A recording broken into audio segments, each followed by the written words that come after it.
Mesdames, Messieurs, bonsoir. Présent à Bobo-Dioulasso dans le cadre de la 21e édition de la Semaine nationale de la culture qui se tient sous le thème culture, mémoire historique et sursaut patriotique pour un Burkina nouveau.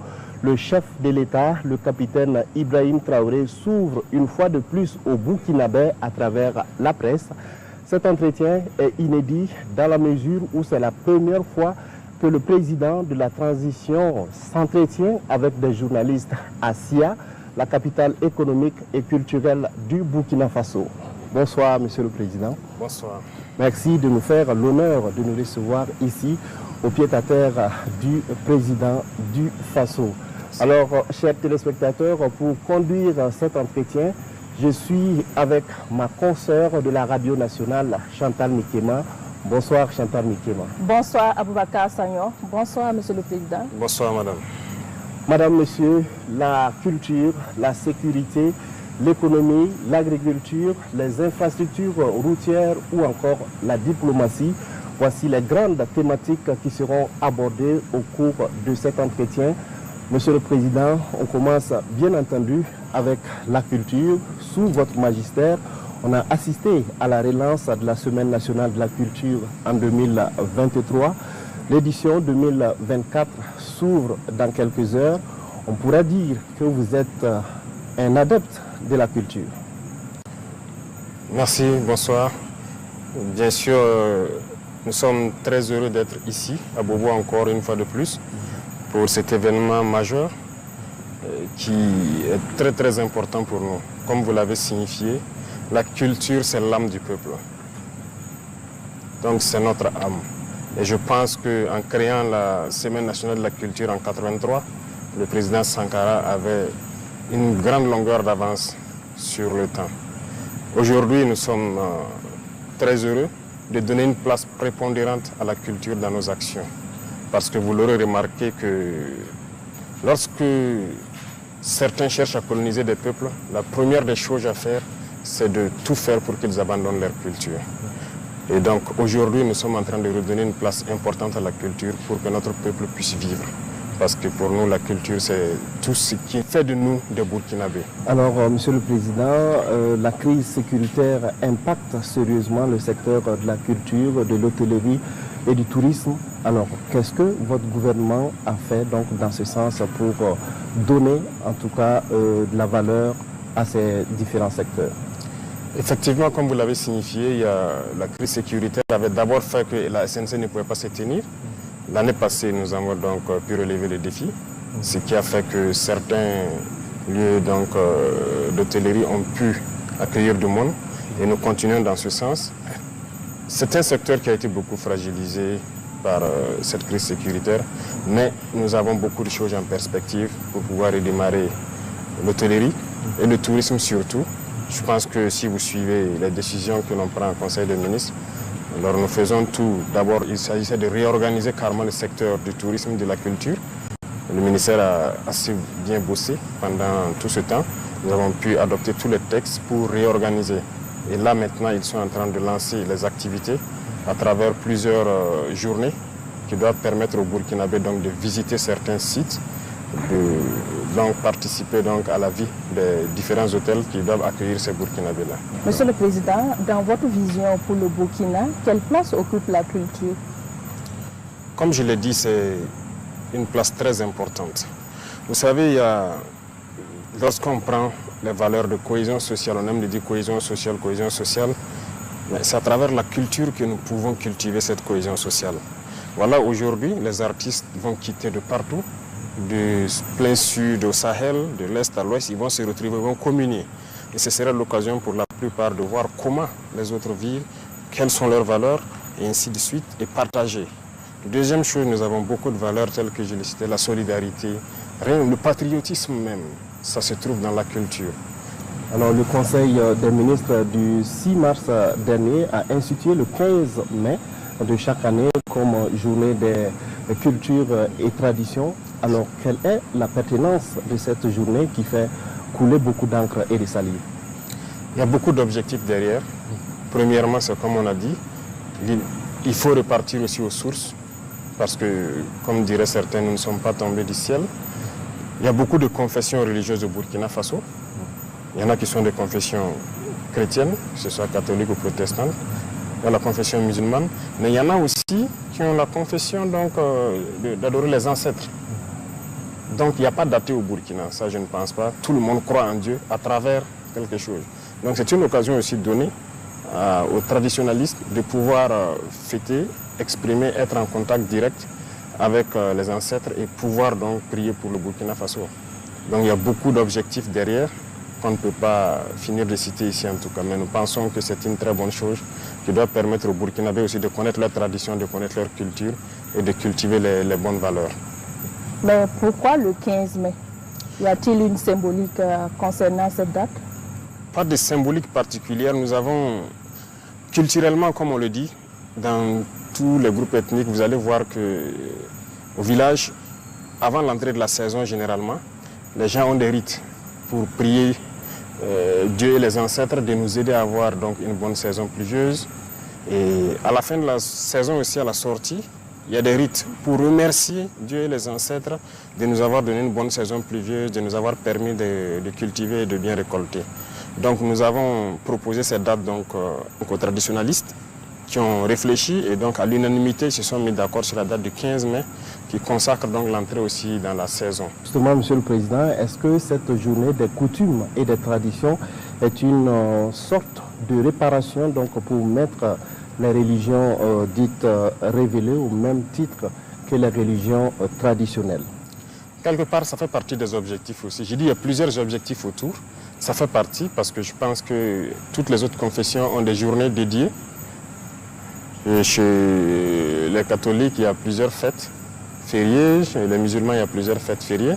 Donc c'était aussi une date aussi pour qu'on puisse trouver, pour que les gens puissent communier et avoir une date où fêter aussi. Donc ça fait partie des objectifs.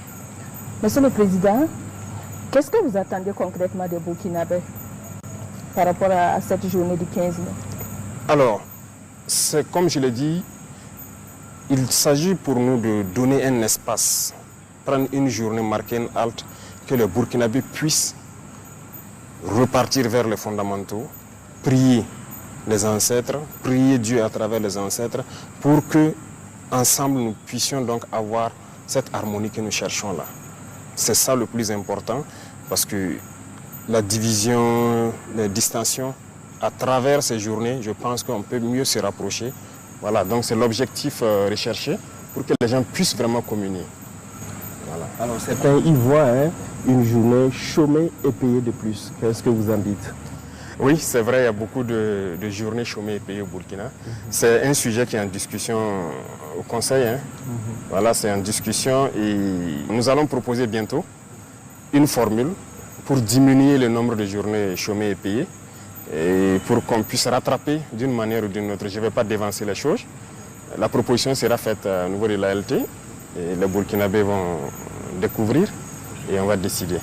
Monsieur le Président, en plus de la Semaine nationale de la culture, il y a le mois du patrimoine burkinabé donc, qui se tient du 18 avril au 18 mai de cette année. Alors finalement, est-ce que cet ensemble, en tout cas, d'événements culturels, si on peut le dire ainsi, est un moyen donc, pour permettre aux Burkinabés de revenir donc, pour s'intéresser à leurs valeurs culturelles, de faire une sorte de retour aux sources pour s'intéresser aux valeurs culturelles et traditionnelles qui fondent nos sociétés?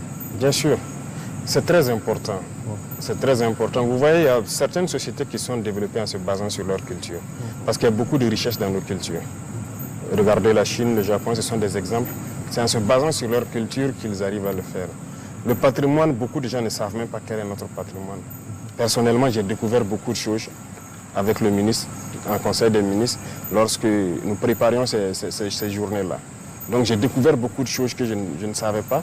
Et c'est toujours bien de découvrir qu'est-ce que nous avions. Nous ne sommes pas venus du néant.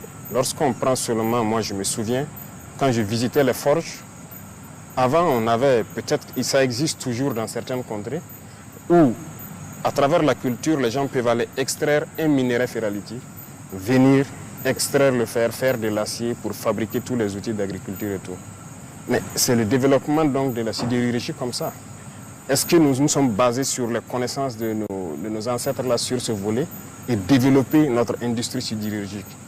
Je ne pense pas. La métallurgie. Est-ce qu'il faut aller forcément apprendre chez les autres? Mais nous avons déjà un fondement aussi. Et ça, ce n'est qu'un exemple parmi tant d'autres. On peut puiser beaucoup de choses dans notre culture que nos ancêtres faisaient déjà et développer notre société. On va parler maintenant de sécurité. Principale préoccupation des Burkinabés et priorité numéro 1 de votre gouvernement. Sous votre leadership, l'armée a acquis et continue d'acquérir des équipements et de matériel de guerre de pointe. Peut-on dire que nos forces combattantes sont maintenant équipées pour anéantir l'ennemi? Oui, l'équipement, nous allons continuer à nous équiper. Comme je vous le disais, on n'est même pas à 15% de ce que nous souhaitons. Dans ce mois de mai, vous verrez beaucoup de choses qui seront là et ça va continuer parce que sachant d'où nous venons, on vient de très loin et donc il faut préparer de sorte que les générations à venir ne connaissent pas ces situations. J'ai eu à le dire le 17 février, si je ne me trompe, en salle. Les gens ont peut-être maintenant compris comment est-ce que l'impérialisme a préparé nos armées pour pouvoir maintenant envoyer le terrorisme et voilà, déstructurer nos États et mieux nous exploiter. Je vous prends un exemple. J'ai parlé en 2020 de comment c'était. Si vous cherchez des militaires qui étaient en opération en 2019, à côté, dans la zone de Pensa, Kelbo, Tauremba et autres, imaginez pendant ce temps, on déployait des militaires 300 à 350 avec une centaine de Kalachnikov, peut-être une dizaine, une vingtaine de gilets. Ils sont là, beaucoup sont vivants, vous verrez. Donc défaut d'équipement. Et lorsque ils sont attaqués, les 200 et quelques, qu'est-ce qu'ils font? Ils sont obligés de courir. Et ça fait que les militaires même avaient surnommé les terroristes les monos, c'est-à-dire les moniteurs. C'est comme à l'école, les moniteurs venaient à 5 heures vous réveiller pour faire le sport, courir. Donc quand ils venaient attaquer à 5 heures, c'était la course. Et lorsque vous perdez confiance comme ça, pour reprendre confiance, ce n'est pas évident. Donc l'équipement avait fait que l'armée avait perdu un peu le visage. Et vous voyez que les terroristes se plaisaient de filmer les militaires en train de courir. Et ils partent galvaniser leurs combattants avec, les recruter et vraiment les mettre moralement au top pour combattre. Aujourd'hui, nous voulons équiper l'armée pour que le soldat reprenne confiance en lui. Lorsqu'il sort, il doit avoir confiance. Déjà, avec le minimum que nous avons, mais vous voyez l'exploit qu'ils font. Ils n'ont pas peur d'aller vers l'ennemi, ça veut dire que les soldats n'ont pas peur. Donc nous allons continuer de fournir des efforts pour mieux nous équiper et faire face. Monsieur le Président, en plus des équipements et du matériel, il y a beaucoup d'efforts également qui est fait pour le recrutement des hommes pour combattre sur le terrain. Bien sûr, ça va de pair. Vous avez remarqué que nous nous trompions énormément. Ce que nous constatons, ce n'est pas ce qu'on imaginait. Ils sont nombreux et aujourd'hui, il faut le reconnaître, il y a beaucoup qui viennent de l'étranger pour combattre au Burkina. Dans les rangs des terroristes, donc des mercenaires qu'on prend à y venir, il faut qu'on recrute conséquemment pour mailler notre territoire aussi. Vous êtes dans une dynamique de réorganisation de l'armée. À quel stade en êtes-vous avec cette réorganisation? La première phase, c'était la mise en place de ces unités organiques et combattantes-là, voilà, les bataillons d'intervention rapide, pour répondre et contenir la menace. Parce que lorsque nous avons fait l'évaluation, il fallait ce genre de force-là pour contenir la menace. Là-bas, nous pouvons dire en tout cas, Dieu merci, nous avons fait un exploit au-delà de ce que nous imaginions. Voilà, nous avons pu former nous-mêmes ces bataillons d'intervention rapide, les équiper entièrement par, voilà, grâce au peuple. Donc, c'est la première phase. Les autres phases sont en train de suivre actuellement parce que les phases terrain et réorganisation doivent se suivre. Donc les forces seront bientôt relocalisées pour répondre donc à la situation présente. Donc la réorganisation va se poursuivre, d'autres types d'unités vont se créer et dans le cadre de l'AES aussi, il y a des forces qui vont être mises en place pour répondre à ces besoins-là. Justement, Monsieur le Président, vous étiez à Banfora. Vous avez dit aux forces combattantes de se préparer à la guerre de haute intensité. Oui. Alors, faut-il s'attendre justement à d'autres réformes au sein des forces combattantes? Oui, des réformes, on peut le dire, c'est dans le sens de la réorganisation. Parce que, comme je l'ai dit là-bas, le terrorisme sera vaincu. Voilà, ces criminels qui se baladent à moto là seront vaincus. Mais il faut se préparer à d'autres types de guerres. Il y a la menace partout, que ce soit autour ou bien la menace qui peut venir de loin. Donc, dans ce cadre-là, c'est une guerre conventionnelle qui peut durer. Donc, il faut se préparer à une guerre de haute intensité. Il faut pouvoir combattre dans le temps et tenir sur le terrain pendant très longtemps. C'est un autre mode de combat. Donc, il faut se préparer à ça et les forces, les différents corps vont avoir un programme d'entraînement et commencer ces entraînements-là. Des résultats tangibles sont quotidiennement engrangés sur le terrain, mais le phénomène du terrorisme semble avoir la peau dure dans certaines localités. Comment peut-on expliquer cet état de fait? Oui, c'est le terrorisme, comme vous le dites. Après le combat, les gens se rendent compte qu'il y a beaucoup d'étrangers dans les rangs. Donc, le Burkina, comme je le disais aux enfants, c'est le cœur. Donc, on cherche à broyer le cœur pour faire peur aux autres. Donc nous sommes ceux-là qui devons accueillir le maximum. Donc voilà pourquoi on se prépare conséquemment. Donc c'est pas que c'est un phénomène nouveau. On s'attend à ça et on s'attend à pire que ça. Mais pour l'instant, je pense que on ne peut pas être en même temps partout. Comme vous l'avez remarqué, on ne communique pas beaucoup sur certaines choses, mais c'est zone par zone. Il y a des zones où on a mis beaucoup d'efforts, qui sont presque à 100% voilà, conquises.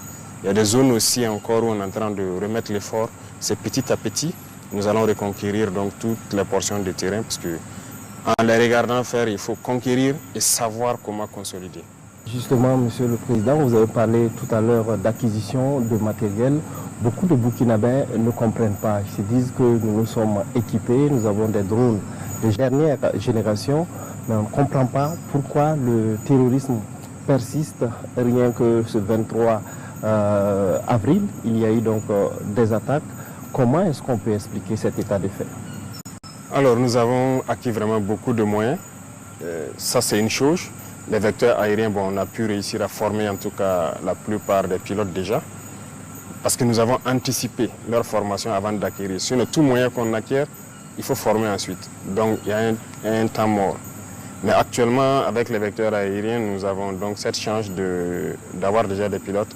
Ils sont en activité. Mais pourquoi il y a des attaques souvent? Il faut reconnaître qu'il y a certaines positions où les chefs d'éléments ne sont toujours pas au sérieux. Ils ne sont pas concentrés. Voilà. Et je disais la dernière fois, c'est comme l'effet de savoir qu'il y a quelque chose dans les airs. Ça fait que certains ne sont pas concentrés. De toute façon, on pourra les développer en long et en large. Ce sont des moments de... Certains ont laissé de la fragilité et l'ennemi a observé et il frappe un coup qui peut être dur. Voilà. Sinon, pendant que le 23 se passait, une opération importante venait de finir dans la zone de Gaïri, Bogandé, où les bataillons ont fait du bon travail. Mais c'est pendant cette phase que d'autres ont prêté le flanc. Parce que ce n'est pas parce qu'il y a des drones en l'air qu'il faut dormir.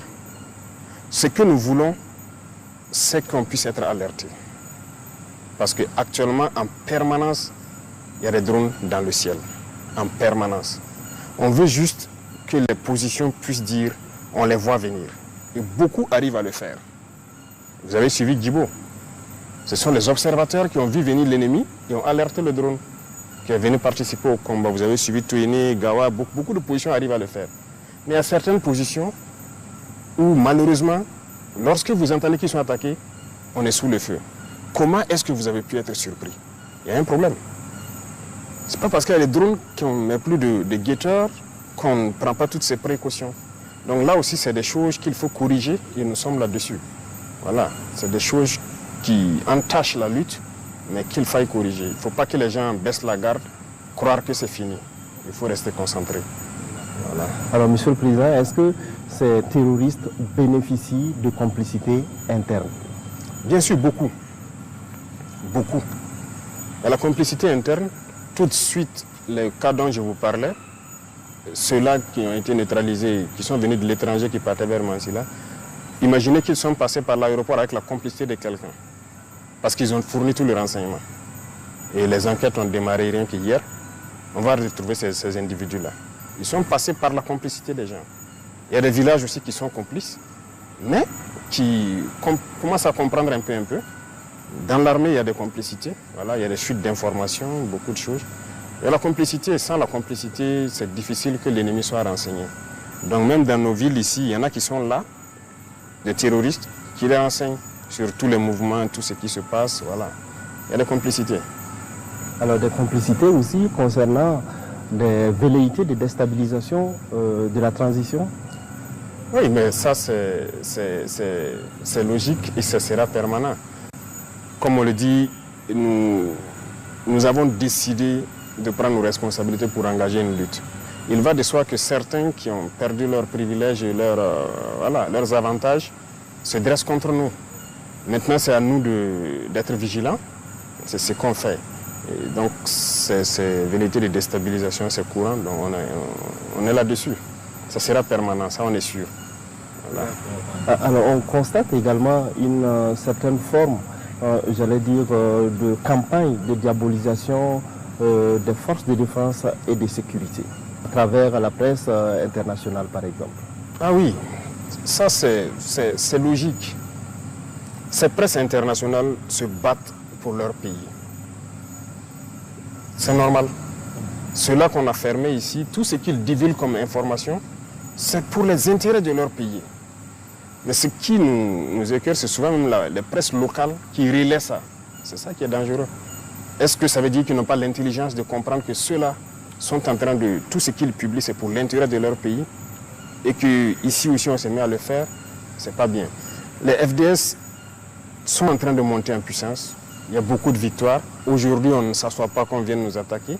On est à l'offensive, beaucoup de choses. L'armement qu'on est en train d'acquérir et tous ces équipements, ça ne leur plaît pas. Parce que nous allons réussir à vaincre le terrorisme. Pourtant, ils ont créé ça pour que nos États ne puissent pas être des États et continuer à nous exploiter. C'est nos ressources. C'est ça le problème.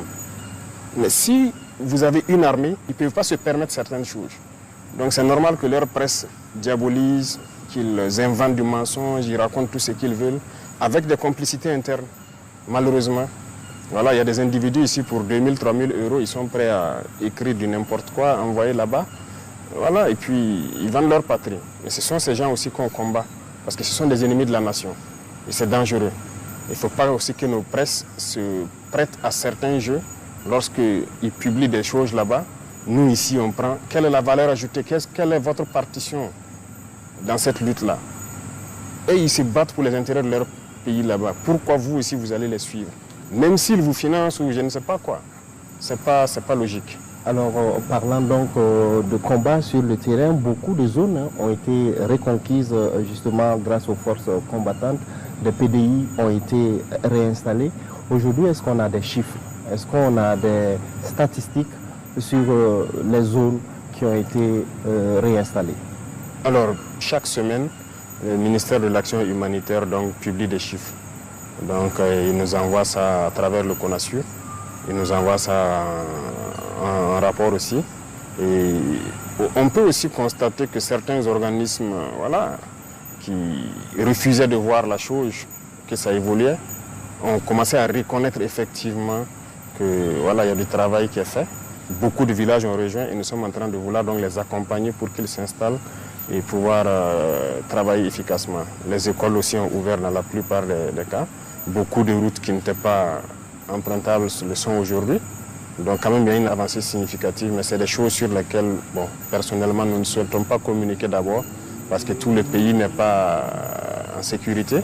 Et lorsque vous dites qu'ici c'est stabilisé, d'autres là-bas vont dire mais pourquoi vous ne venez pas chez nous faire le même travail? Pourtant, c'est par étapes en fonction de la complexité des terrains qu'on va s'engager. Des zones ont été reconquises, certes, mais comment comptez-vous consolider ces zones-là? Comment consolider? Je dirais que ça c'est un peu secret. Je ne pourrais pas vous dire exactement ce qui est en train d'être fait, mais il y a beaucoup de choses qui sont en train d'être faites sur le terrain. Et dans la même lancée aussi, nous avons exhorté les populations à participer activement à la défense. Parce que vous voyez, je disais que des gens partent en Chine souvent regarder la muraille de Chine, mais ça a été construit dans la guerre. Et pourquoi ici, on ne peut pas faire des obstacles pour empêcher l'ennemi de pénétrer dans nos villes, dans nos villages?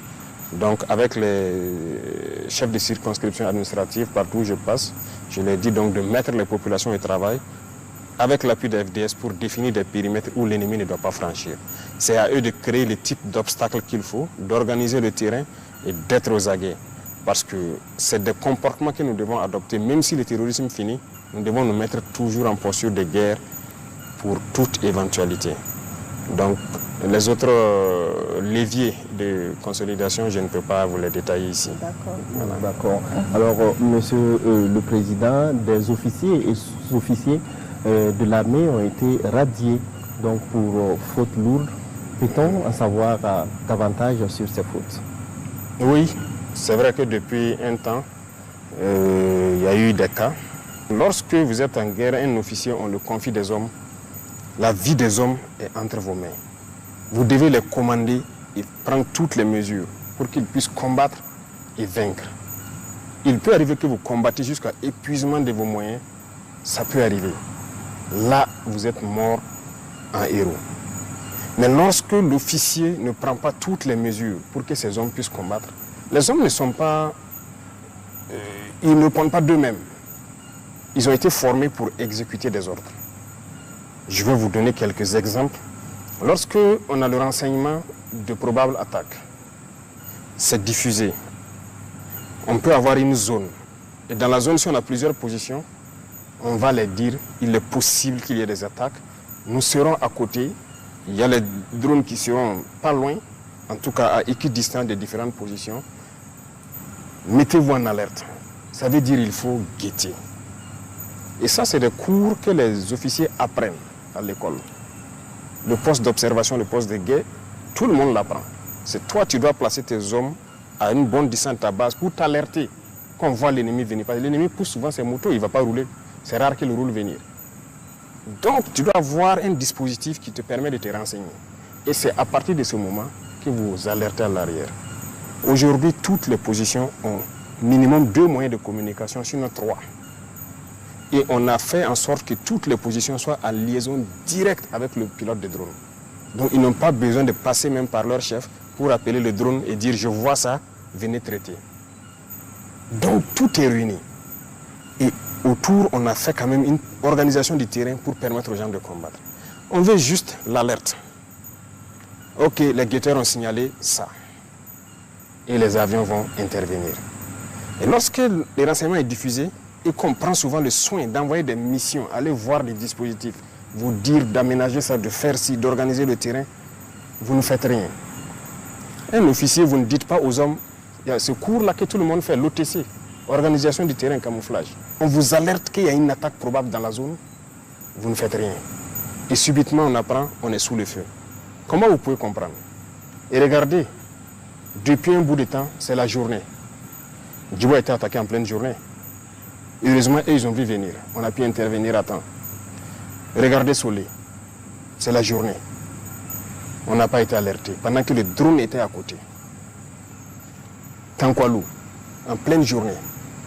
Pas d'alerte. C'est le drone qui a vu lui-même. Taouri, en pleine journée. L'autre jour, le 23 dernier, Sanga, pleine journée. Il y a des choses qui font mal. Donc, quand les pilotes apprennent qu'ils sont à côté, 15-20 km, et on ne les alerte pas. Peut-être qu'ils sont en train de chercher ailleurs, parce qu'ils ont beaucoup de positions en même temps, et vous vous faites surprendre en pleine journée. Comment est-ce qu'on peut expliquer ça? C'est une faute grave. Vous avez sacrifié vos hommes. Un officier, il ne dort pas. Il se repose. Mais vous n'avez pas le droit de dormir. Et tout ce que vous commandez aux hommes de faire, ils vont le faire. Si l'homme n'exécute pas, vous les punissez. Jusqu'à la radiation aussi. Donc il y a des responsabilités et c'est lourd. Et les gens doivent se réveiller. On a eu des cas où des gens signalent l'arrivée d'ennemis. Les drones arrivent et ils les demandent donc c'est quel côté. On observe, on ne voit pas. Ils disent non, on avait signalé là-bas. On dit qui a signalé? Est-ce que tu as quelqu'un? Vous voyez les antennes, les pylônes là? Presque dans toutes les communes, il y a des pylônes. On dit aux gens même de monter là-bas et guetter au loin, ça vous permet de voir en profondeur. Ils ne le font pas.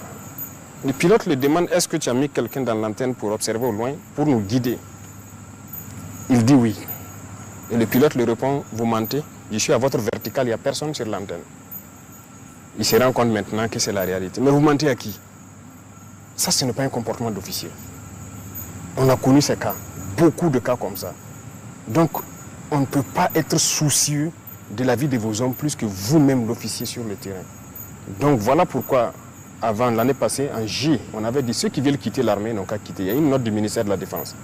Si vous ne quittez pas, vous allez assumer si vous fautez.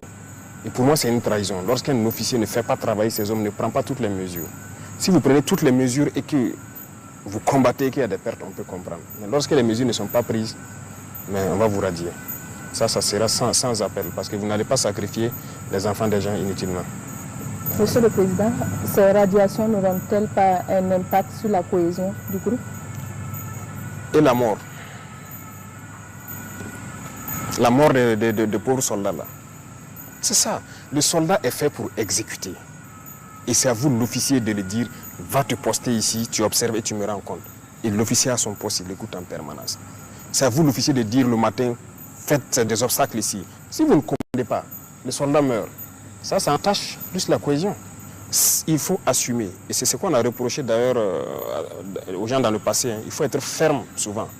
Voilà. La guerre ne se fait pas dans le laxisme parce que ça se paye cash. Ça se paye cash. Moi, j'ai été sur le terrain. Les hommes qui ont été sur le terrain me connaissent. On peut me trouver dur là-bas, mais on s'entend très bien. On va combattre, mais on va revenir vivant. Il n'y a pas de cohésion dans cette hypocrisie. Non, non, non. On préfère que les hommes puissent combattre, venir raconter leur bataille. C'est ça le plus important.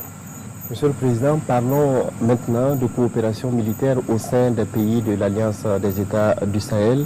Alors, quelles sont les actions concrètes qui ont été entreprises depuis la création donc, de cette alliance pour combattre le terrorisme sur le terrain? Merci, il y a eu beaucoup d'actions concrètes.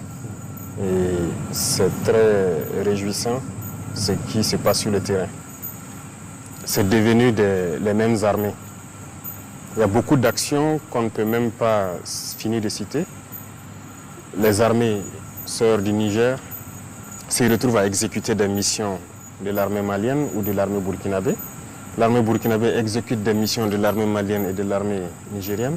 L'armée malienne aussi exécute des missions qu'on leur confie. Ça, ce n'était pas donné.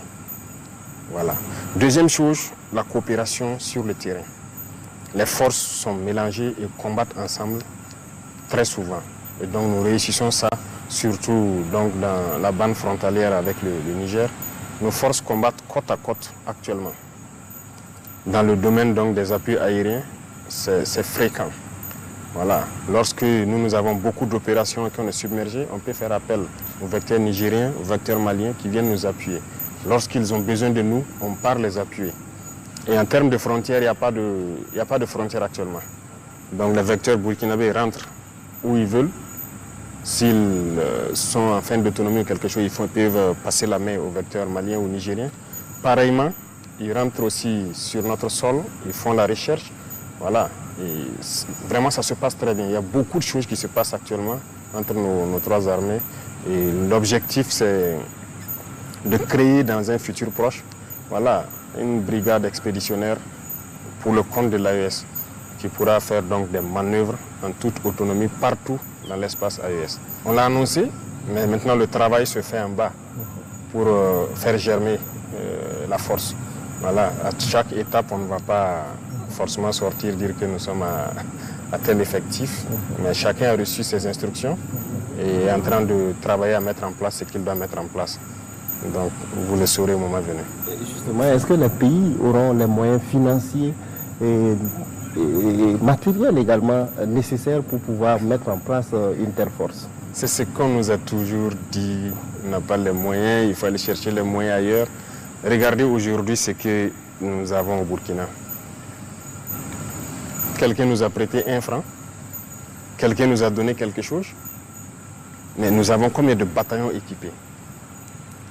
En 2022, à côté, on avait combien de bataillons équipés? On avait un bataillon opérationnel, parce qu'il y avait au moins 4 ou 5 compagnies opérationnelles qui étaient équipées, qui peuvent sortir de façon autonome. C'est une réalité. En plus de ça, c'était les forces spéciales, l'hygiène peut-être. C'est eux qui avaient les moyens d'être projetés en même temps. Le reste, ils n'ont pas les moyens. On s'assoit et voilà, lorsqu'il y a opération, il faut rassembler à les donner. Parce que c'est dur d'équiper, c'est compliqué. Ce n'est pas vrai. Si on gère bien, il y a la possibilité d'équiper. C'est ça aussi que nous avons reproché, c'est tout ça qui nous a révoltés. Mais on nous avait nous aussi mis des choses en tête, que c'est difficile d'acquérir l'armement, c'est cher, c'est si. On a pris notre courage à 2 mains, on s'est mis face à la réalité. On nous a mis des bâtons dans les roues pour ne pas nous permettre de nous équiper. Vous êtes au courant, je l'ai dit plusieurs fois. Mais aujourd'hui, nous avons plus d'une vingtaine de bataillons équipés qu'on peut projeter d'une minute à l'autre. Ça veut dire, lorsqu'on dit aux 20 bataillons de démarrer pour telle direction, ils n'ont pas besoin que quelqu'un vienne leur donner quelque chose, ils démarrent. Donc cette force, on peut l'équiper. Regardez les armées maliennes, regardez les armées nigériennes. La dernière fois, vous voyez l'équipement du Niger qui passait par là pour rentrer au Niger. Donc nous pouvons nous équiper. On n'a pas besoin d'un appui. Monsieur le Président, aujourd'hui, quel bilan faites-vous? Bilan d'étape de la guerre contre le terrorisme? Le bilan, c'est long à faire. Donc je viens de vous expliquer d'où est-ce que nous venions. Je ne dirais pas de zéro, mais en tout cas, il n'y avait pas quelque chose de substantiel pour faire la guerre. Aujourd'hui, nous pouvons contenir la menace. Ça, c'est une chose. L'armée a retrouvé plus ou moins sa capacité de combattre. Aucun soldat ne va aller aujourd'hui sur le front sans armes, ne va aller sans moyens de protection, ses gilets, casques et trucs, les munitions et autres, tous ces VDP. Le maillage a changé, et ça fait qu'on a occupé plus le terrain. Il y a beaucoup de zones où on n'avait pas de présence de force, où il y a aujourd'hui de la présence. Et ça fait que, bon, dès que la présence, les populations aussi rejoignent. Donc ça, c'est une avancée majeure. Et maintenant, la réorganisation de l'armée pour l'adapter aux réalités actuelles, ça aussi, c'est une avancée majeure. C'est tout ça qui permet d'avoir des résultats sur le terrain. Mais on n'a pas peut-être le temps de détailler point par point, au risque de revenir sur des choses qu'on avait déjà dites. Donc, il y a beaucoup quand même de choses qui sont faites. D'accord. Alors, Monsieur le Président, justement, nous sommes en guerre, mais il faut préparer également l'après-guerre. Comment comptez-vous réorganiser l'armée après la guerre? Oui, l'après-guerre, dès qu'on est en guerre, c'est pour préparer l'après-guerre aussi. L'armée doit participer, pour nous, l'armée doit participer activement à la vie de la nation. Rien qu'aujourd'hui, en Conseil, nous avons parlé d'un certain nombre de sujets où l'armée doit intervenir dans plusieurs domaines. Alors, il faut que l'armée puisse occuper un rang de sorte que la crise que nous avons connue ne puisse pas revenir à l'avenir. Et on ne peut pas avoir ces prédispositions-là sans donner une place à l'armée. Donc, en termes de maillage, de présence dans certaines structures stratégiques, l'armée sera importante. C'est-à-dire notamment là où il y a beaucoup de personnel d'une certaine qualité pour rien que le renseignement. Dans la vie active du pays, notamment l'agriculture, nous avons commencé à préparer le terrain aussi. Actuellement, dans beaucoup de casernes, on a ciblé un certain nombre de casernes. Ils ont fait des forages à gros débit. On veut initier les militaires à la production. Et ça a déjà commencé avec l'initiative présidentielle. Donc il y a plusieurs casernes. Et à l'élevage aussi, à beaucoup de choses, c'est-à-dire l'agriculture. L'armée va participer à la production. Vous avez suivi à Bagré ce qu'on a fait avec l'unité mixte qui est là-bas, VDP et militaire. Au début, les gens croyaient que ce n'était pas possible. Mais ils ont produit sur beaucoup d'hectares. Et donc on est en train de multiplier ce genre d'initiatives pour que l'armée puisse participer à la production agricole. L'armée va participer à l'éducation des plus jeunes aussi, parce que le patriotisme, il faut l'enseigner. Donc l'armée aura un rôle prépondérant, en tout cas à l'avenir dans la vie de la nation. Parlons d'économie à présent. Monsieur le Président, l'économie des pays en guerre est régionalement affectée. Quelles sont vos stratégies pour relancer l'économie nationale? Il y a beaucoup de choses en vue qu'on ne va pas peut-être dire tout de suite. Mais déjà, il s'agissait de maîtriser les dépenses publiques. Ça, on est en cours. C'est ce qui nous permet de faire des acquisitions. Deuxièmement, c'est vrai qu'on a coincé un peu au niveau de la dette intérieure pour pouvoir équiper l'armée. Donc, on a atteint une phase où on a ordonné, je pense qu'à partir de la semaine prochaine, tout ce qui est petite dette, on a mis un certain montant, ils vont tout payer la semaine prochaine. Et au fur et à mesure, mais en allant vers les grandes dettes, pour que l'économie interne puisse tourner aussi. Parce que si la dette intérieure n'est pas payée, ça ne pourra pas tourner. Mais il fallait faire ce break-là, s'équiper, s'organiser et commencer ça. Dieu merci, le peuple a été résilient. Et je pense qu'il est temps de permettre de souffler un peu pour que l'économie puisse tourner. Il faut qu'on s'industrialise, ça c'est impératif, parce que l'économie, ce n'est pas forcément compliqué. Lorsque vous êtes trop dépendant de l'extérieur, même si vous produisez des richesses, vous êtes obligé d'aller payer. Donc c'est une fuite de devises. Vous produisez des matières brutes, vous envoyez à l'extérieur et ils transforment. C'est-à-dire vous envoyez l'emploi à l'extérieur. Et ici, vous ne créez pas d'emploi. Comment on va s'en sortir? Donc voilà pourquoi aussi nous avons lancé un processus d'industrialisation pour pouvoir employer les jeunes, mais aussi pour éviter que nos devises ressortent. Et d'autres secteurs importants, ce sont nos recherches naturelles. On a pu évaluer plus ou moins. Ce n'est pas que l'or. Ici, nous avons beaucoup de choses très intéressantes. Quand vous prenez rien que la construction, le ciment, ici au Burkina, nous avons le calcaire. Mais en plus du calcaire, nous avons découvert donc que nous avons un type d'argile très bien qui peut remplacer le clinker. Donc, nous sommes en train de réfléchir à toutes ces technologies, comment mettre des usines sur place qui vont permettre de transformer tout ça sur place. Ça va éviter que nos devises se retrouvent donc à l'extérieur. Donc, il y a d'autres volets que nous ne pouvons pas développer ici dans ce secteur-là. Mais en tout cas, on a de bonnes perspectives.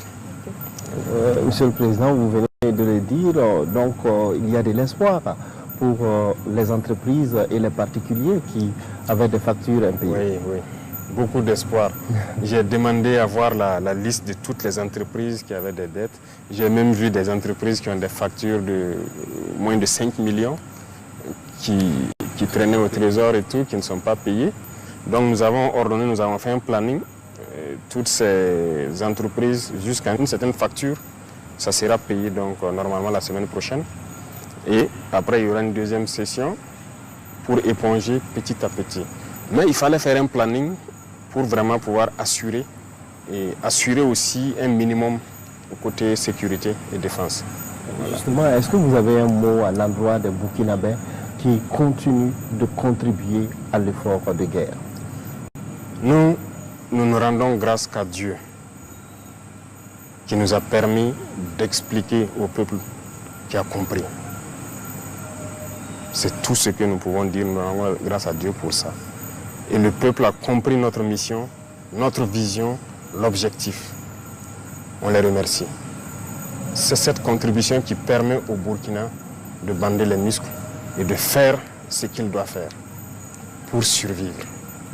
Sans la contribution du peuple, sans cette acceptation de cette stratégie qu'on a développée pour amener le peuple à contribuer, ce n'était pas possible. Ça allait être difficile, très difficile. Parce que l'allure à laquelle nous sommes partis, c'est grâce au peuple. Sinon, comment est-ce qu'on allait pouvoir équiper, comme je dis, autant d'hommes dans un laps de temps? On allait peut-être prendre 2-3 ans pour les équiper à ce niveau-là. Mais le peuple a compris, on a mis beaucoup de mesures. Ils ont compris, donc on ne peut que dire merci à Dieu et merci au peuple qui a compris vraiment la mission. Voilà. Excellence, vous avez affirmé, vous avez procédé à la pose de première pierre pour plusieurs usines dans plusieurs localités. Comment votre gouvernement compte-t-il financer tous ces projets et faire en sorte d'assurer leur mise en œuvre efficace et durable? Oui. Les pierres qui sont posées, ça c'est déjà acquis. C'est la construction qui va démarrer. Mais il y a des usines qu'on était en train de construire depuis l'année passée, certains qu'on va inaugurer avec certains partenaires privés. Mais il y a aussi des usines qui seront construites 100% par l'État. Et on a une stratégie de financement. D'abord, la caisse de dépôt de consignation d'avant, qu'on a transformée en caisse de dépôt d'investissement. L'objectif, c'est de financer l'industrialisation. Il y a le Fonds burkinabé de développement économique et social aussi, que nous sommes en train de redynamiser pour pouvoir financer l'industrialisation. Et tout ça, nous allons nous appuyer sur les acquis de nos sociétés d'État. Parce que le système, comme on le disait, j'essaie d'expliquer ça l'autre jour à Banfoura, le système qui se passait n'est pas forcément bon. Voilà, il faut le dire clairement. On a des sociétés d'État qui font des bénéfices, Mais c'est posé des DAT dans les banques. C'est bien. Si l'économie se portait très bien et qu'on n'a pas de défi, on peut garder en DAT, ça produit les intérêts. On peut prendre faire ce que les gens souhaitent là, c'est payer les 14e et 15e mois. Mais nous ne sommes pas à cette étape. Donc actuellement, on est en train de relire, je profite de l'annoncer, on va relire beaucoup de textes dans les sociétés d'État pour revoir d'abord le traitement. Ça, c'est une chose parce que c'est déséquilibré par rapport à la masse populaire. Et les DAT, là, nous allons les toucher. Ça aussi, ça ne va pas plaire forcément aux institutions bancaires, mais il faut qu'ils comprennent que nous devons faire tourner l'économie. Et là, ça va eux-mêmes les permettre de se développer. Lorsque l'argent est déposé, que ça ne travaille pas, ça ne sert pas. Donc ce sont ces sociétés d'État qui vont financer beaucoup d'entreprises, beaucoup d'industries, qui vont produire et qui vont nous empêcher de partir chaque fois à l'extérieur chercher ce que nous voulons. Donc ça, c'est la grande partie comme ça, mais il y a aussi nos recherches naturelles. Là où nous allons, le nouveau code va passer à l'Assemblée, nous allons aussi nous appuyer sur l'exploitation longue de l'or pour industrialiser le pays. Et nous allons exploiter, en tout cas pour ce qui est de l'or, nous connaissons le faire. L'APEC a été instruite, nous allons mettre en place, ça a commencé déjà avec la SONASP, les premières unités de traitement. Ça a été mis en place à Zorgo, d'autres sont en train d'être mis en place au sud-ouest, pour avoir de l'or, produire donc cette richesse-là qui va nous permettre de nous industrialiser. Bref, il y a beaucoup d'autres volets sur lesquels nous sommes en train d'appuyer pour y parvenir.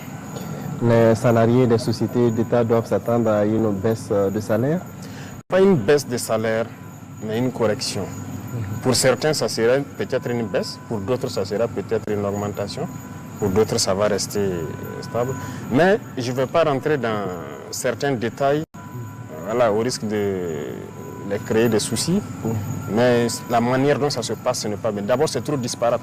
Chaque société fonctionne de sa façon. Que ce soit la grille salariale, que ce soit les conseils d'administration, chacun décide de comment se rémunérer. Ce n'est pas bon. Il faut équilibrer tout et avoir un principe.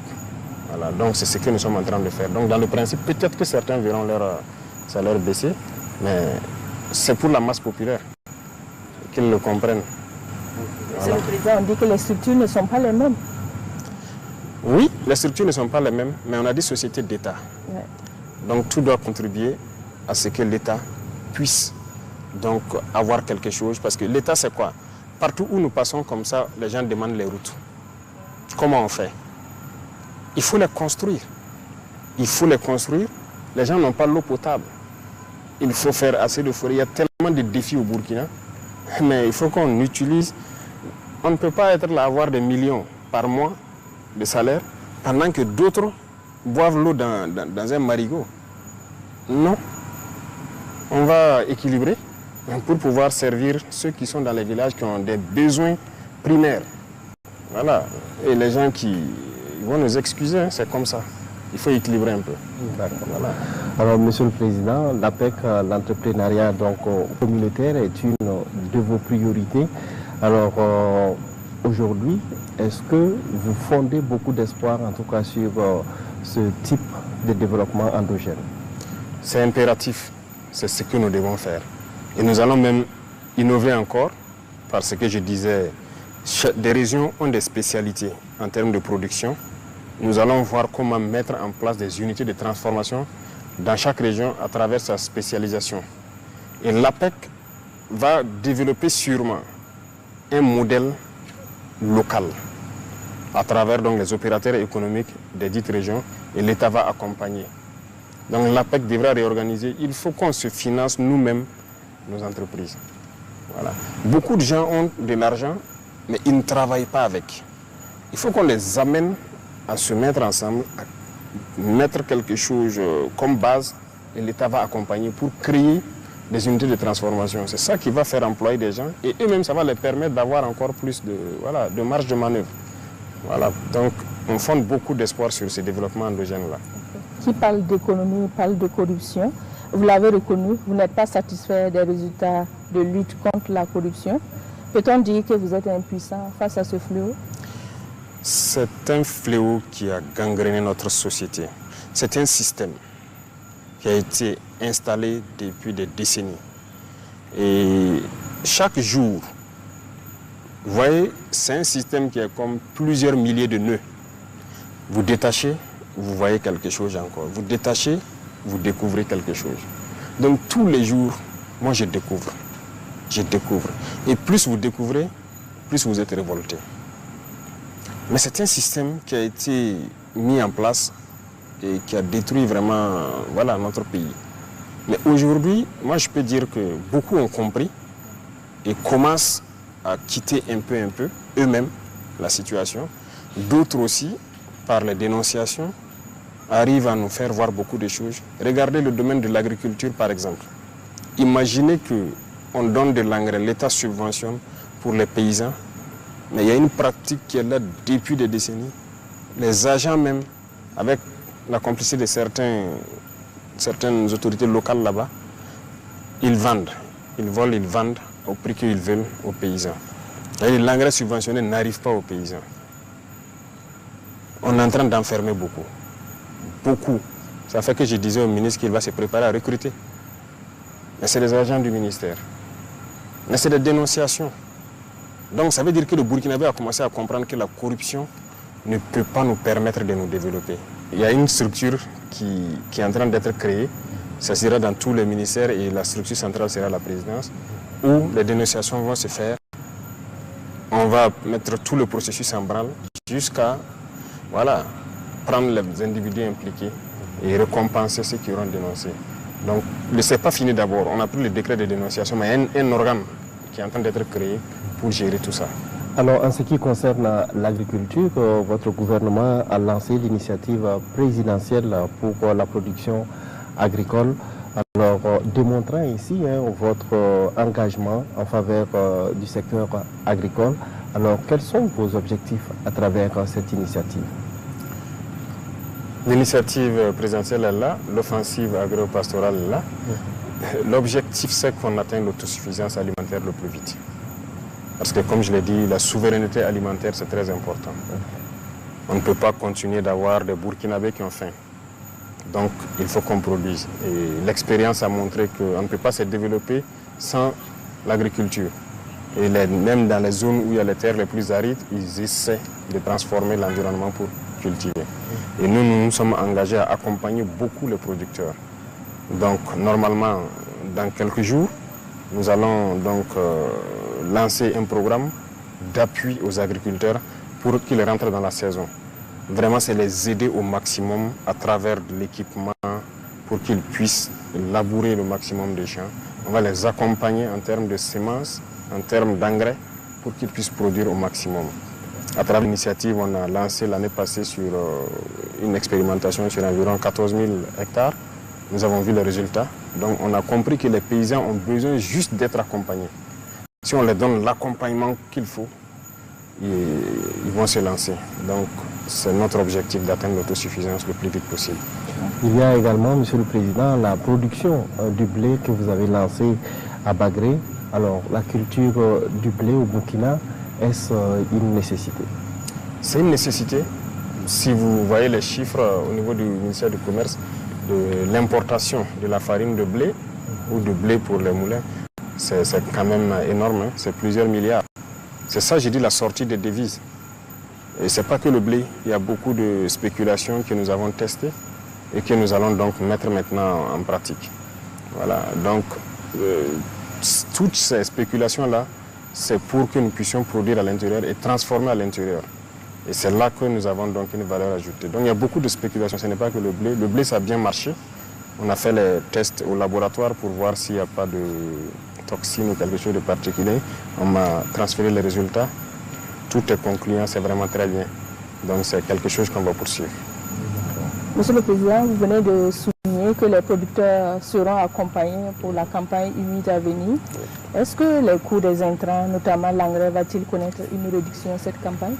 Nous espérons, c'est l'objectif, et instruction a été donnée pour que ce soit ainsi. C'est ce qui a amené à dissoudre donc la CAIMA et créer la nouvelle structure, parce que ça n'allait pas. Voilà, c'était une association, et il n'arrivait pas à fonctionner correctement. Ça fait que les intrants étaient là à des coûts tellement élevés que les paysans ne peuvent pas. Donc actuellement, nous avons créé la nouvelle société pour pouvoir traiter directement avec les pays producteurs d'engrais. Et là, ça va nous permettre de pouvoir payer l'engrais moins cher. On s'y est un peu pris tard parce que les cycles de production dans ces pays-là sont un peu dépassés. Donc cette année, on essaie de faire des efforts, mais je pense que dès la sortie de la saison, nous allons commander le maximum pour que la contre-saison, les gens puissent produire. Parce que nous ne comptons pas produire juste pour la saison pluvieuse. Voilà. Nous allons aborder à présent le volet infrastructure. Quelles sont les priorités de votre gouvernement en matière de développement des infrastructures routières?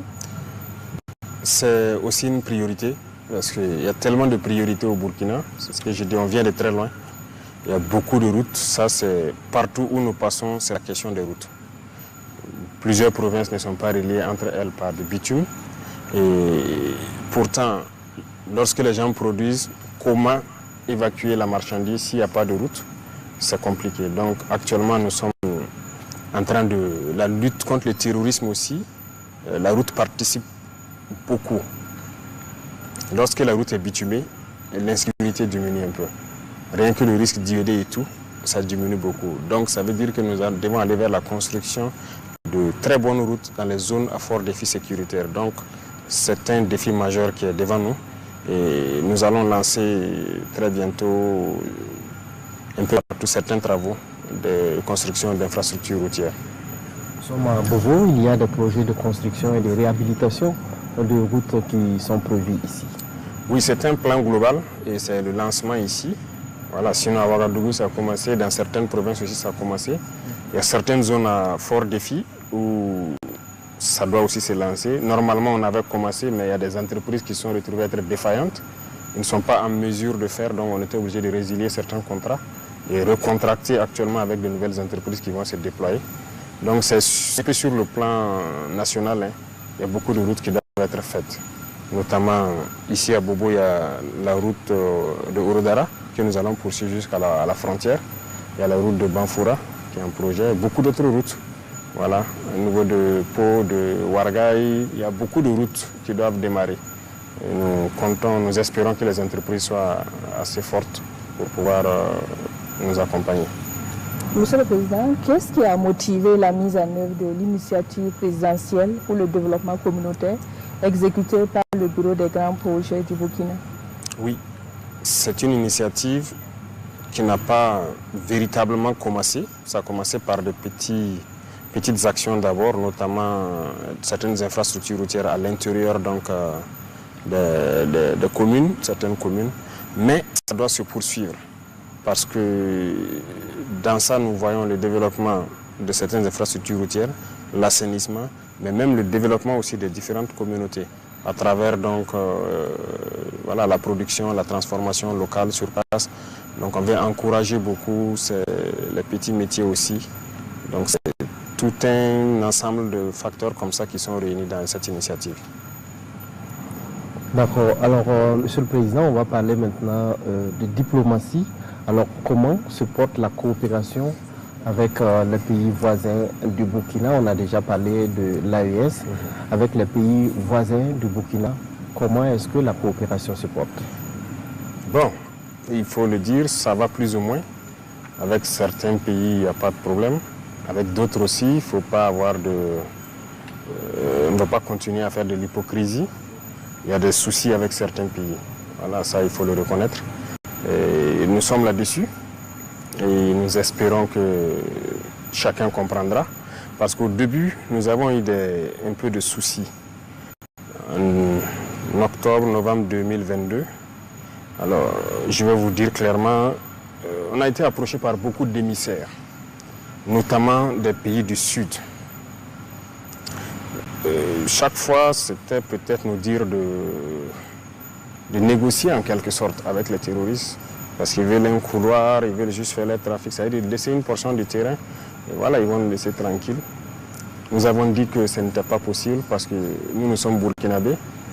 On préfère mourir dans la dignité que de négocier donc, les conditions de notre esclavage. Négocier avec ces gens-là, c'est négocier les conditions de son esclavage. Donc j'ai compris la mentalité de certains et j'ai conseillé beaucoup que ce n'était pas une bonne idée de négocier. Mais bon, On savait ce qui se passait. Les choses se passaient à Niamey en son temps. Voilà, entre le président Bazoum qui était le centre et les terroristes, certains agents extérieurs, et ensuite les messagers venaient vers nous. J'ai même envoyé aussi des messagers vers le président Bazoum en son temps, qui malheureusement n'a pas bien accueilli la mission parce qu'il n'a même pas pu me faire de compte rendu parce que c'était un échec. Nous avons compris qu'il y a une machine qui est en œuvre et donc nous avons décidé de combattre, de lutter. Nous avons refusé catégoriquement de négocier avec qui que ce soit. Nous allons combattre. Et ces gens qu'on avait conseillé de ne pas rentrer dans ce schéma, je pense qu'aujourd'hui beaucoup se rendent compte qu'on avait raison. Parce qu'ils ont commencé à être attaqués. Il n'y a pas de possibilité de négocier avec ces gens. Donc il faut qu'on se mette au sérieux pour lutter. Dernièrement, vous avez vu à travers le reportage, lorsque les unités sont arrivées à l'opération Ouragan à la frontière ivoirienne, voilà, je suivais l'opération de près.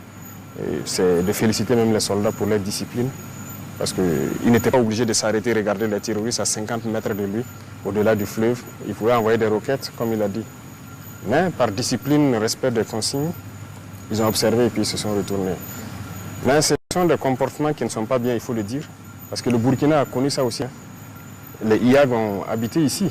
On était une base arrière des terroristes. Ça donnait quoi? Donc il faut que ces pays-là aussi comprennent ça, que ça ne marche pas. Et il y a beaucoup d'autres choses. Avec la plupart, je pense qu'on commence à se comprendre. Mais du côté quand même de la Côte d'Ivoire, il y a du développement à faire. Voilà, il faut qu'ils reviennent à de meilleurs sentiments. Tous les déstabilisateurs du Burkina sont là-bas, ne se cachent pas. Les officiels ivoiriens ont parlé mal du Burkina. Sur les plateaux télé, vous êtes journaliste, je ne pense pas que le Burkina, une chaîne privée ou publique, insulte des autorités d'autres pays ouvertement, souvent de façon vulgaire. Ça se fait là-bas, sans mot dire. Voilà, tous ceux qui tentent de déstabiliser se retrouvent là-bas. Bon, à un moment donné, il faut arrêter l'hypocrisie, il faut dire la vérité. Il y a un problème. Il y a un problème avec les autorités de ce pays. Justement, aujourd'hui, Monsieur le Président, quels sont vos rapports avec le président Alassane Ouattara? Le rapport, c'est comme je l'ai dit, il y a un problème. On n'a pas de contact particulier. Donc, voilà, on regarde la situation. On suit. Voilà, je ne peux pas vous donner plus de détails. Voilà, on suit. Donc, jusqu'à présent, vous n'avez pas eu l'occasion de discuter avec le président Alassane Ouattara? Au début, on a échangé un peu au téléphone. Il m'a envoyé des émissaires même, il faut le reconnaître. On a discuté, on espérait que les choses aillent dans le bon sens. Mais peut-être qu'on n'a pas accédé à certaines choses, je ne sais pas. Mais nous ne pouvons pas nous mettre dans une certaine moule. Voilà, nous sommes venus avec une vision, un objectif, et nous avons une mission. Donc, tant qu'on sera dans notre moule, on sait qu'on aura des difficultés avec certains. Donc, on ne sait pas ce qui s'est passé. Sinon, il y avait le contact, mais ça s'est rompu. Et avec les gens qui ont commencé à partir là-bas, ceux qu'on recherche, il n'y a pas eu de coopération. Jusqu'au jour d'aujourd'hui, c'est ce qu'on observe. Aujourd'hui, il y a eu des incidents à la frontière avec la Côte d'Ivoire. On parle donc de soldats burkinabés qui sont détenus par la partie ivoirienne et vice-versa. Alors, quelle est la situation sur ce plan? C'est quelques incidents mineurs. Ça, ce n'est pas un problème pour nous. Retenez que nous sommes en guerre. Donc ça, ce n'est pas des incidents à nos yeux. Vous ne pouvez pas comprendre ce que j'ai dit, mais nous sommes en guerre. Et nous sommes préparés à tout. Donc ça, ce n'est pas des incidents. C'est mineur. Vous confirmez qu'il y a des soldats qui sont détenus de part et d'autre? Oui, la dernière fois, pendant l'opération, il y a un soldat et puis un VDP que les forces ivoiriennes ont appréhendé. On menait chez eux à Abidjan là-bas. Avant ça, il y a 2 gendarmes aussi ivoiriens qui avaient fait incursion. Mais il y a eu plusieurs incursions. Je pense que la dernière fois à la rencontre, ils les ont amenés, les fiches avec tous les noms. Il y a eu plus d'une vingtaine de fois où les forces ivoiriennes sont rentrées sur le territoire. Mais bon, on n'a jamais pris garde. Mais les 2, c'était un cas particulier. Voilà pourquoi on avait pris, pour question de renseignement. Et donc, ils ont aussi, pendant l'opération du 15e bataillon, 2 soldats sont allés pour payer de la cigarette, je crois, dans un village curieusement habité. à 2 km de la frontière, et les forces ivoiriennes les ont pris. Mais je suis curieux de voir qu'ils étaient présents, ils ont pu appréhender les 2 soldats et que tous ces terroristes qui sont rentrés, ils n'ont pas réagi. Donc c'est un incident isolé, nous on continue le combat.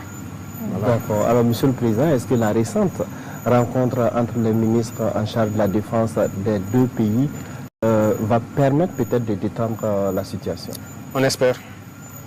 Mais je dirais que la balle est dans leur camp. Voilà, ils ont souhaité la rencontre, on n'a pas refusé. Ça s'est bien passé, ils ont eu des échanges, on les regarde maintenant. Voilà. Il y a des gens qui sont poursuivis, qui sont là-bas, il y a des gens qu'on va poursuivre. Il y a eu quand même, ils ont eu des échanges francs, on les regarde maintenant. Monsieur le Président, autre incident diplomatique, si je peux l'affirmer ainsi, 3 personnalités françaises déclarées persona non grata sur le territoire burkinabé pour activités subversives. Que reproche-t-on concrètement à ces 3 Français? Vous savez, quand on dit activités subversives, les gens sont très malins et très intelligents dans leurs manœuvres. Aujourd'hui, ils ont beaucoup de plans pour déstabiliser le Burkina. Il y a l'élimination physique, voilà. Il y a peut-être la manipulation d'une frange armée. Il y a aussi, à travers les médias, vous, voilà. Et la diplomatie des pays, ça participe. Alors, c'est de dire même à travers ça aux gens de faire très attention. Certaines organisations qui sont ici, qui se font financer par certains pays. Pourquoi? À cause de vos beaux yeux qui vous donnent l'argent. Et ensuite, on vous demande donc des rapports sous tel format, vous le faites. Ils sont en train de pénétrer le monde de la culture, on les suit, voilà. Certains artistes, voilà, ainsi de suite. On suit tout. Ils sont en train de pénétrer le monde des médias, on suit pour que vous relayez ce qu'ils veulent, comme je le disais tantôt. Voilà, donc il y a beaucoup d'activités subversives qui se passent. Donc on n'est pas dupe et il faut que les gens arrêtent. Parce que vouloir manipuler le peuple pour les retourner, il faut qu'ils arrêtent ça. Ça sera difficile et nous n'aurons pas la langue dans la poche. Au moment venu, on va aussi expliquer au peuple ce qu'il y a passé. Actuellement, c'est l'art de manipuler. Tout leur espoir, c'est de pouvoir manipuler la population, faire baisser la ferveur pour que le peuple ne soutienne pas la transition et qu'ils puissent atteindre leur fin. Et nous allons combattre ça.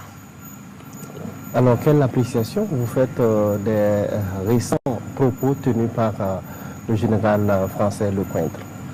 Oui, nous avons suivi et ils préparent la mentalité de leur peuple au cas où ils doivent intervenir, venir physiquement ici pour qu'on combatte. Donc ils ont commencé à préparer, ce n'est pas maintenant. L'année passée, le président Macron a tenu certains propos. Moi, je m'attendais à ce que les journalistes débattent sur ça, éclairer la lanterne des Burkinabés, éduquer les Burkinabés, parce que le journalisme, ce n'est pas juste critiquer le pouvoir ou voilà, donner des informations sur qu'est-ce qui ne va pas. Vous avez la chance d'être journaliste en temps de guerre. Il faut participer à éduquer le peuple, à éveiller le peuple, parce que nous avons un ennemi. C'est ceux qui veulent nous réduire à l'esclavage. C'est votre rôle de le faire. Voilà, ce général a fait sa sortie. Je ne sais pas jusqu'à aujourd'hui, est-ce que les gens ont eu des débats assez pointus pour expliquer à la population quel est l'objectif de l'impérialisme. Ils ne sont pas d'accord qu'on se décolonise. Ils veulent nous recoloniser. Le terrorisme est là, ils savent qu'on va vaincre le terrorisme. Et donc ils se disent maintenant, si jamais on arrive à vaincre le terrorisme, il faut qu'ils se préparent pour venir physiquement nous recoloniser. Parce qu'ils ne sont pas d'accord qu'on soit décolonisé. Parce que c'est leurs intérêts. C'est à travers nous qu'ils vivent. Donc c'est ça aussi. Il faut que les journalistes participent à ça. Maintenant, le débat ne se passe pas sur ça. Qu'on le veuille ou pas, on est en guerre. On doit chanter les louanges de nos soldats. On doit chanter les louanges de nos héros. On doit les accompagner. Et on doit expliquer au peuple ce que c'est que l'impérialisme. Comment ils veulent nous coloniser. Comment ils veulent nous maintenir dans la misère. Pour que eux, ils vivent. Pour que le peuple se réveille. Nous, on n'est pas là pour endormir le peuple. Et piller, faire ce qu'on a fait. On veut que le peuple se réveille. Qu'ils comprennent qui sont leurs ennemis. Et ça, c'est le travail du journalisme aussi, dans ces temps de guerre. C'est l'histoire du Burkina qui s'écrit maintenant. Donc, je vous en prie, il faut faire un travail parce qu'eux, ils préparent l'opinion de leur peuple au cas où ils doivent intervenir, que le peuple les accompagne. Ah, c'est normal, il faut les coloniser. C'est du mensonge ce qu'ils racontent. C'est du mensonge. Mais l'objectif est connu. Nous aussi, il n'y a pas de problème, on se prépare en conséquence. Monsieur le Président, nous tirons vers la fin de cet entretien. Quel bilan faites-vous de la transition en cours? Le bilan, ça va se faire donc au fur et à mesure. J'espère que prenez le temps d'inviter chacun des ministères là. Voilà, pourquoi pas. Il faut les convoquer sur vos plateaux télé, que chacun dise au peuple qu'est-ce qu'il a innové dans son ministère, qu'est-ce qu'il a apporté de plus. Mais nous pouvons vous rassurer qu'il y a eu beaucoup de choses qui ont été faites. Beaucoup de choses dans la guerre et on a pu réaliser beaucoup d'autres choses autour. Vous pouvez le constater, comme on l'a dit. On fait la guerre, mais on n'a pas oublié l'agriculture. On a fait des progrès. Vous pourrez faire des tournées dans les villages pour voir quel est l'impact de notre action sur l'agriculture l'année passée, la saison passée. Vous pourrez aller dans le domaine donc, de l'eau. Il y a tellement, beaucoup de fourrages ont été creusés, beaucoup de populations qui n'ont jamais connu l'eau potable. Il reste encore beaucoup à faire. Dans le domaine de la santé, il y a eu beaucoup d'évolutions aussi. Voilà, ce n'est pas seulement la baisse des prix de certaines prestations maintenant. Dans les villages, on est en train de réorganiser carrément le système. Et la gratuité, là, nous voulons que ce soit effectif et on est là-dessus. On est en train de développer des industries qui puissent appuyer vraiment la santé. Et beaucoup de choses dans ce domaine aussi. L'industrialisation, ça, bon, on ne va pas en parler. On a pu faire un peu, mais notre objectif est très grand. Il faut que partout, les industries poussent. Voilà, dans le domaine des PME, on a pu alléger beaucoup de taxes, ainsi de suite. Ça a permis aux gens de pouvoir créer beaucoup de petites entreprises qu'on est en train d'essayer donc d'accompagner. Donc les différents fonds dont on vous parle, qu'on est en train de restructurer et fournir pour que les jeunes puissent pouvoir être financés à partir de là-bas parce qu'ils ont dit que dans les banques c'est un peu compliqué avec la question de garantie. Voilà, donc dans tous les domaines, il y a eu beaucoup d'avancées. Et je vous exhorte à les convoquer et qu'ils disent au peuple individuellement tout ce qu'ils ont pu faire. D'accord. Voilà. Alors, peut-être avant de nous dire au revoir, quels sont les défis, selon vous, qui restent à relever dans un bref délai, en tout cas pour assurer la stabilité et le progrès au Burkina? Beaucoup de défis, il y a des défis sur tous les plans. Je vous ai dit, le Burkina vient de très loin. Et donc, ce qu'on a fait, ça va sembler très infime par rapport à ce qui doit venir. Nous avons de très grandes ambitions parce que nous avons un rêve pour le Burkina dans tous les domaines. Et je vous ai dit, quand on prend le domaine de l'éducation, regardez les écoles, vous trouvez toujours des bâtiments de l'ère coloniale ici, dans les écoles. Moi, je rêve d'écoles modernes et gratuites. Voilà, les enfants jusqu'à un âge, ça doit être gratuit. Regardez nos étudiants, comment ça s'ouvre. Actuellement, je le disais que nous sommes en train de chercher à réduire les dépenses au niveau des affaires étrangères. Donc dès juin, une bonne partie seront rappelées à l'intérieur du pays. Et cet argent doit servir à construire des amphithéâtres, les restaurations et beaucoup de choses. Parce que c'est l'avenir, l'éducation. Voilà. Et dans un futur proche, nous espérons aussi, en tout cas, agir sur ces leviers-là. Le volet santé, nous devons construire beaucoup d'hôpitaux modernes, équipés. À Pau, dernièrement, on me dit qu'il n'y a pas d'échographie. Pour simple échographie, il faut qu'ils viennent jusqu'à Ouagadougou. Vous voyez qu'il y a beaucoup de défis. Voilà. Et tout ça, donc, ça doit nous permettre de relancer le pays, voilà, pour atteindre nos rêves. Monsieur le Président, pour clore cet entretien, quel est votre message à l'endroit des travailleurs à quelques jours du 1er mai, journée internationale du travail? Oui. En tout cas, c'est félicitations aux travailleurs. Voilà. Ils ont su accompagner. Voilà. Et nous avons pris une partie des salaires. Et les travailleurs ont compris. Donc, on ne peut que leur dire merci. Félicitations à eux de continuer de consentir en tout cas le sacrifice pour que le Burkina soit. Voilà. Parce que c'est une guerre d'existence. Voilà. Si on ne la fait pas, nous allons disparaître. Donc, félicitations à eux. On sait qu'il y a beaucoup de choses en instance. Et on est au courant que chacun prenne patience. On prend le cas du MENA-PLN tout de suite, où il y a un décret que nous devons prendre pour régulariser un certain nombre d'indemnités, de reclassements, ainsi de suite. Le ministre a envoyé ça sur la table, mais nous avons dit de patienter parce que, comme je vous ai dit, c'est des étapes. Actuellement, nous avons stabilisé certaines dépenses militaires, on va payer la dette intérieure et après, on pourra revenir à certaines choses. Donc, on ne peut pas leur donner un délai, mais j'ai dit on n'adopte pas d'abord parce que nous avons certaines choses à régler. Donc, qu'ils continuent de prendre patience. On les souhaite bonne fête. et de continuer à soutenir la patrie, parce que leur patriotisme, ça va au-delà de tout ce que nous pouvons croire. Voilà, donc merci à eux.